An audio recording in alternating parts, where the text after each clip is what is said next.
parle beaucoup du désir d'enfanter, mais rarement de la peur qui l'accompagne. Aujourd'hui, donnons la parole à ces silences. Bonjour à toutes et à tous et bienvenue sur Horizon Média. Un plaisir d'être là avec vous afin que nous puissions partager sur la peur de l'enfantement des femmes.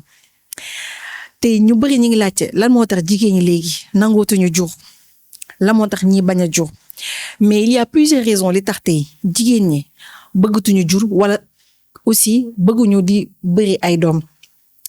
tout simplement parce que dañuy commencer déjà ci ëmb bi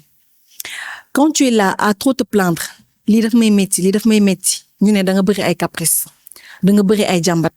sans pour autant comprendre li nga yëg sa biir yaram bu ñu demee ci accouchement bi également après accouchement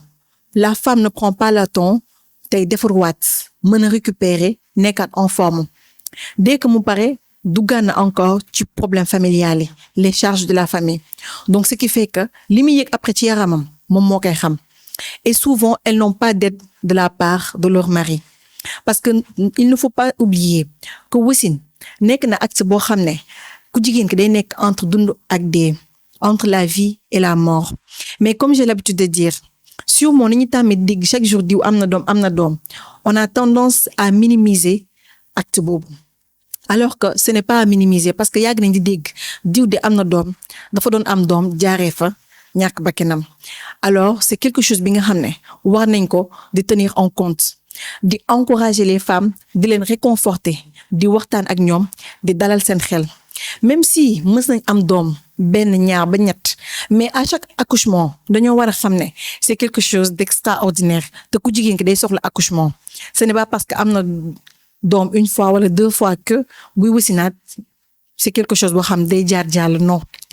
la femme a besoin d'accompagnement et souvent elle n'a pas accompagnement boobu mu soxla ce qui fait que après elle est traumatisée surtout que durant accouchement par exemple nga am ci ay déchirures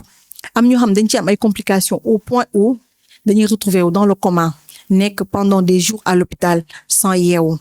alors ce qui fait que bu ñu jógee ci loolu pour ñu mën a jëlaat ëmb wala mën a juraat ça devient un problème parce que dañuy xalaataat fi ñu jaaroon est-ce que bu ñuy amaat doom duñ jaaraat même problème yooyu aussi nga am sa doom ba pare tu n'as personne pour t'aider tu es seul nga nekk yow kese amoo ku la jàppale ak xale bi te souvent les pères li ñuy def mooy papi yi mooy dañ lay abandonner ak sa doom pour ñu mën la jàppale de sorte que à ce que nga mën a toppatoowaat sa bopp sax c'est tout un problème da ngay gis souvent xale bi di jooy su ñu la kaajee sa doom abandonner la carrément ak responsabilité xale bi tu es confronté entre toppatoo sa doom ak aussi toppatoo moom mi sa jëkkër ak également la maison donc ce qui fait que tu te poses la question est-ce que ma bëri ay doom ça ne va pas sonal ma davantage parce que oui il faut se le dire c'est épuisant de gérer une maison avec plusieurs enfants donc loolu rek tax na jigéen ñi bëri elles sont réticentes aussi da ngay ëmb pour nga am glace bu 100 francs sax de la part des maris c'est tout un problème donc à la fin tu te demandes est-ce que ça en vaut la peine ak aussi bu ñu fàtte góor yi nga xam ne da ngay accoucher duñ la may temps sax pour nga mën a rétabliraat ñi ngi demander encore à nekkaat ak yow et loolu aussi mën na nekk ay traumatismes yoo xam ne ku jigéen ki mi ngi dund ak moom sans pour autant mën ko jooy fenn